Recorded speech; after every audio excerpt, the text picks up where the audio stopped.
Good afternoon. I'm Melissa Ridgen with a look at what APTN National news reporters are working on bringing you.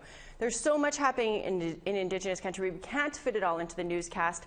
Take the story about the Saskatchewan election on aptnnews.ca. Here's web writer Kathleen Martens to explain.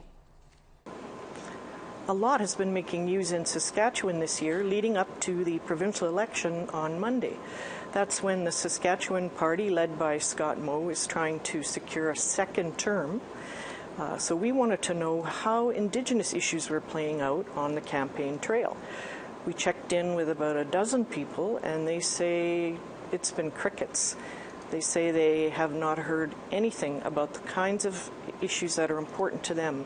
The number of children in the child welfare system, the number of people that fill the province's jails and prisons, even reform for the justice system, oversight of police forces. Those are all issues important to Indigenous people, we're told, in Saskatchewan, but Scott Moe's camp didn't respond to our request for comment, so we're not sure why those kinds of issues haven't been brought up. There are 3 other parties that are running.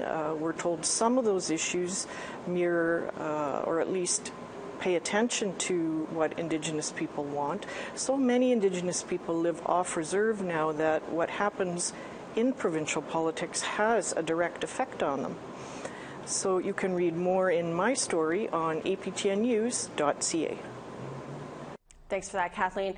To the Yukon, efforts are underway to make the people and the land healthier. Take a look.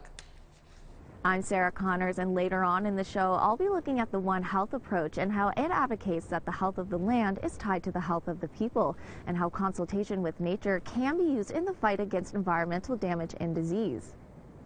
If we're sitting at the table talking about grizzly bears, there'd be a metaphorical chair for grizzly bears at the table, and we try to consider what this decision means for grizzly bears. That's coming up on APTN National News. Thanks for that, Sarah. So that's some of what your APTN news reporters are working on for you. Please tune in tonight to APTN National News at 6 Eastern and Mountain.